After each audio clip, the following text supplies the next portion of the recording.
Welcome. I'm glad you're here. This is a first of a four-part series on mindfulness. We're calling this first part the Wake Up Week, and over the next 20 minutes or so, we're going to be looking over at what mindfulness actually is, why it matters, and how you can start practicing it today. So there's nothing to prepare for this. You don't need a cushion or even a quiet room. Just bring yourself and we'll do the rest together. So let's go ahead and get started. Let me start with a question. Have you ever driven somewhere, maybe to work, maybe to the grocery store, and when you arrived, you actually couldn't remember parts of the drive? You know you stopped at the red lights, you know you changed lanes, but the experience of it just wasn't there. Your body was in motion, but your mind was somewhere else entirely. That right there is what we call autopilot. And if we're honest, it's where most of us live the majority of our lives. We move through our days without really being present for them. We eat without tasting, we listen without hearing, and we arrive without ever really being on the journey. And mindfulness is the practice of waking up from that autopilot. Here's the path we're going to walk together today. First, we'll talk about what mindfulness actually is, a definition that you can carry with you. And then we'll look at the core distinction between autopilot, what we just described, versus presence. Because once you see this, you can't unsee it. And then we'll cover some of the core attitudes we cultivate through mindfulness. These are the lens through which we will get to meet our experience. And finally, we'll cover two simple, immediate tools you can start using today. The first one is your most portable mindfulness tool, your breath. And the second tool is a little practice we call Name It to Tame It. So let's define our terms. The most well-known definition comes from Jon Kabat-Zinn, the man who introduced mindfulness into mainstream Western media back in 1979. He says, mindfulness is the awareness that arises from paying attention on purpose in the present moment and non-judgmentally. And that is such a beautiful definition. Let me go ahead and break it down. So mindfulness is not about clearing your mind. It's not about going blank or escaping your thoughts or even feeling some kind of special bliss all the time. It's simply noticing what's already here in your moment-to-moment experience. In fact, you can practice right now with me. So without changing, just notice your breath. Don't deepen it. Don't try to fix it. Just feel your breath breathing in your body.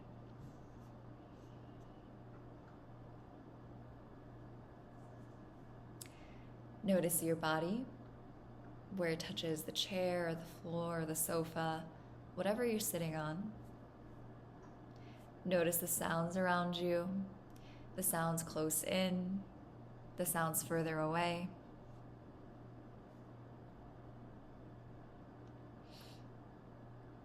And that's it. In that simple act of noticing what's around you, where your body is, how your body feels, you are already practicing mindfulness. Now, let's dig into the core distinction because this is the heart of the practice. Autopilot is a kind of disconnect. The body is here, but the mind is somewhere else.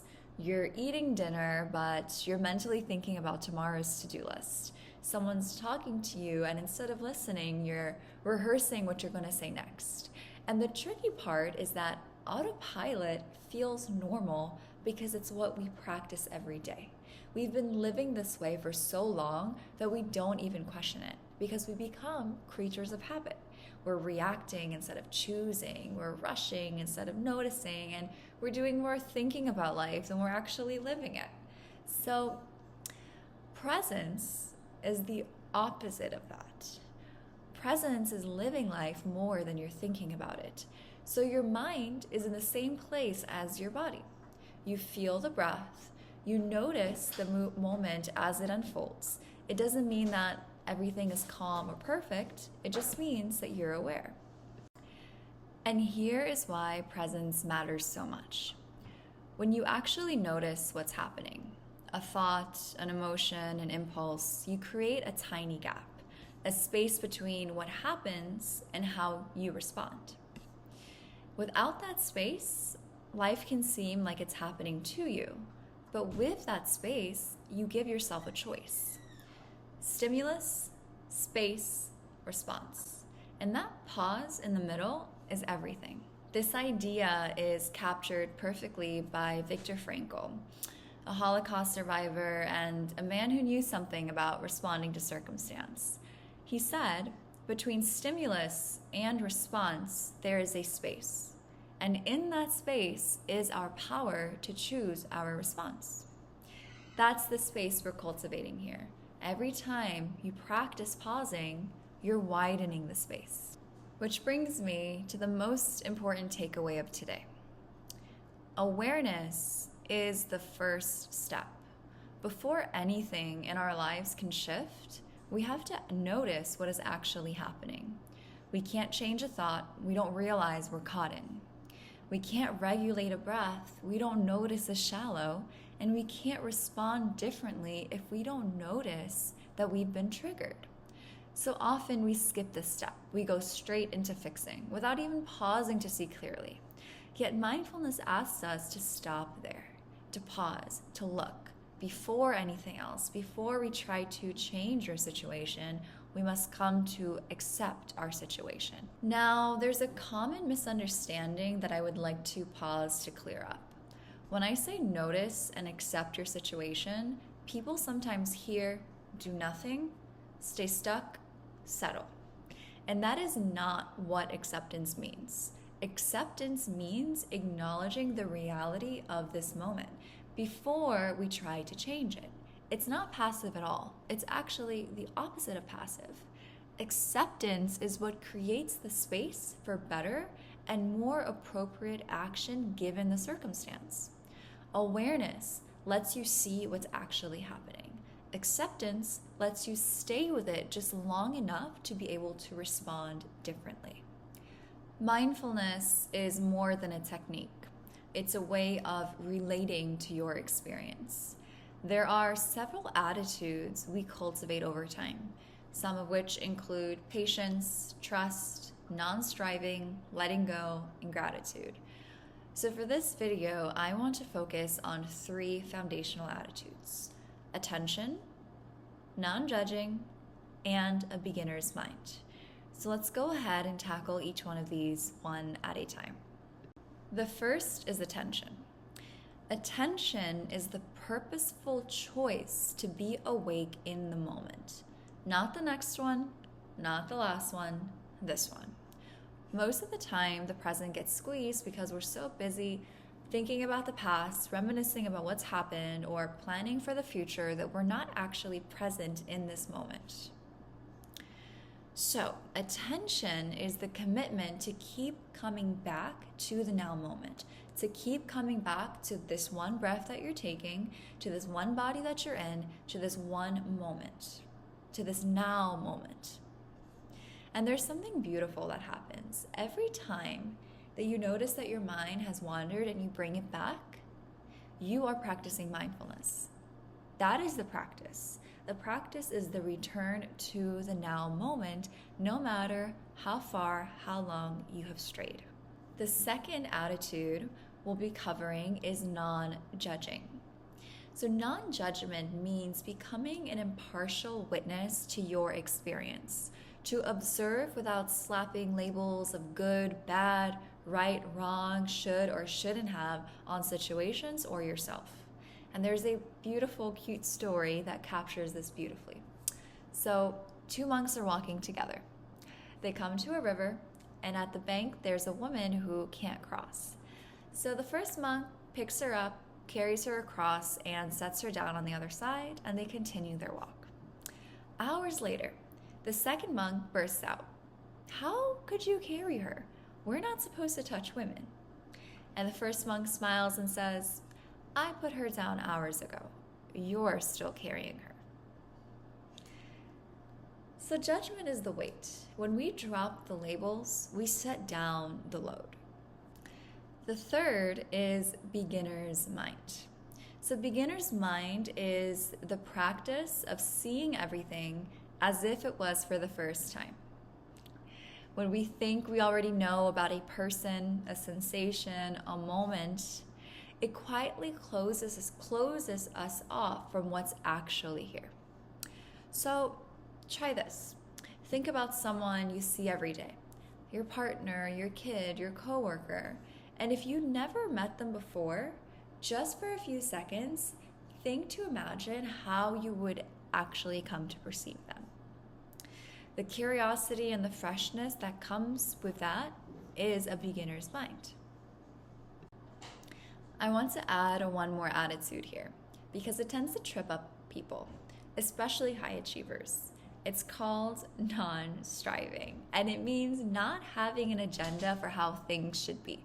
There's no special state you're trying to achieve here, not enlightenment, not relaxation, but simply not striving for anything and just accepting the moment and how you feel for how it is. There's another story that I love. A Buddhist student asks his master, "How do I quiet my mind?" Master says, "Stop stirring the water. Let it simply settle." You don't calm the mind by effort. You calm it by stopping the interference. So mindfulness isn't something you achieve. Remembering from our definition we read earlier, mindfulness is the awareness that arises. That means that awareness is already there. So it's what happens when you stop trying to fix your thoughts, when you simply let them be the way that they are. 2 more attitudes just briefly. Patience and letting go. Patience is the energy of allowing things to unfold in their own time. There's a beautiful saying that goes, "Nature never rushes, and yet everything gets done." And letting go. There's a short story for this one too. A man is walking, complaining about how heavy the rock is that he's carrying. He looks at his teacher and says, "I can't put this rock down." His teacher says, "Why don't you?" The man says, "I can't put this rock down because it's mine." So suffering continues because we cling, not because we have to. Letting go is the noticing that allows release. There is no force required.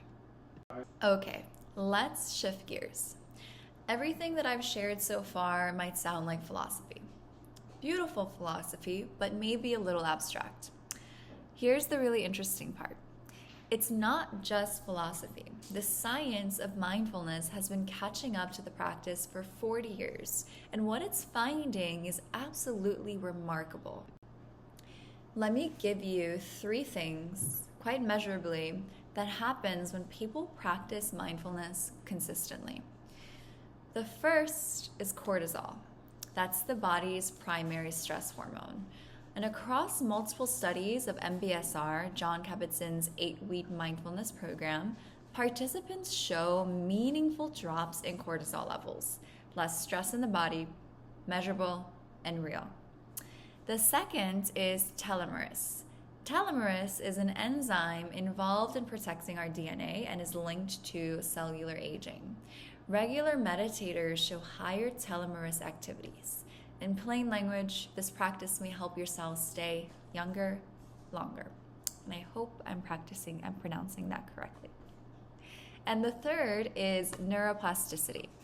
Sarah Lazar's research at Harvard, some of the most famous in the field, show that just 8 weeks of practice changes the physical structure of the brain. Gray matter increases in regions tied to attention, learning, and self-awareness, and decreases in the amygdala, which is the brain's stress center. So when I say that a mindfulness practice changes you, I don't just mean spiritually, I mean biologically. Okay, let me give you something practical. 2 tools, you can use them today, you can use them right now. The first is basic breath awareness. The breath is one of the easiest and most accessible ways back to the present moment. And here's why. Unlike your thoughts, which can drag you into the past or into the future, your breath is only ever happening in the now moment. So in this practice of basic breath awareness, we simply notice the physical sensations of breathing. So the coolness of air entering the nostrils on the inhale, the slight rise or fall of the belly or the chest, and the warmth of the air as it leaves your body. And that's it. That's it. That's the whole practice. Now here's the key distinction. This one most people miss. When I say breath awareness, I mean feeling your breath, not thinking about it. So if you start narrating, okay, breathing in, that's good. Am I doing this right? Am I breathing enough? You've actually left the practice. You're thinking about your breath, you're not feeling it. Feeling is a sensation. Cool air, rise of the belly, rise of the chest, warmth of the air, the fall. It's sensation and only sensation. And when you find that your mind has wandered, which inevitably it will, all you have to do is gently bring yourself back. Not getting flustered, not grading yourself, not giving yourself a C-, just bring yourself back to the breath and start over. And every time that you bring yourself back to the breath, it's like you're doing a bicep curl, but instead of building bigger arms, you're building a deeper mindfulness practice. And remember, the brain changes with experience, so we get good at the things that we practice. The second tool for when the mind is loud that you can use is name it to tame it. And this is great to use when breath awareness is simply just not doing the job. And here's how it works. When you notice a mental event, a thought, a feeling, a sensation, you silently give it a quiet label. If you find yourself worrying about something tomorrow, silently note to yourself, thinking. If you feel an urge of frustration, feeling. If you notice an ache in your back, sensation. You're not trying to stop the thought, you're not trying to push it away, and you're not trying to judge it.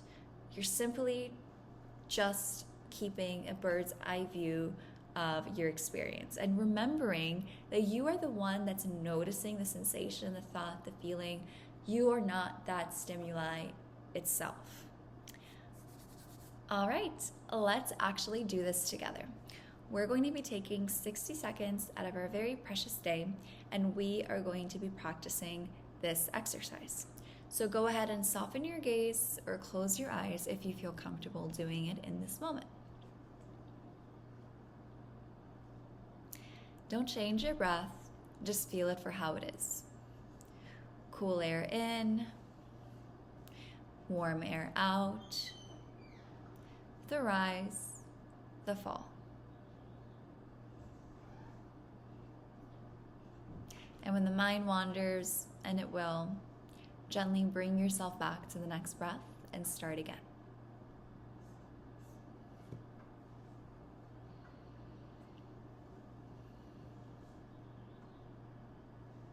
Start coming back. You can open your eyes whenever you're ready. And that's it. 60 seconds later, you are a little more mindful, you're a little more present, and hopefully a little more calm. As we wrap up this video, here's what I want you to take from today. One practice, one mindful moment per day. That's it. Really just pause. Just notice your breath, your body, the room that you're in. It doesn't need to be long. It can be a few seconds of just mindful breathing. And for reflection questions to sit this week, you can journal these or just think them through. So, where did you notice yourself on autopilot today? What happened when you tried to change your experience? And what did you notice about your breath when you actually paid attention to it? And also one bonus thing, what is one small thing you're taking with you?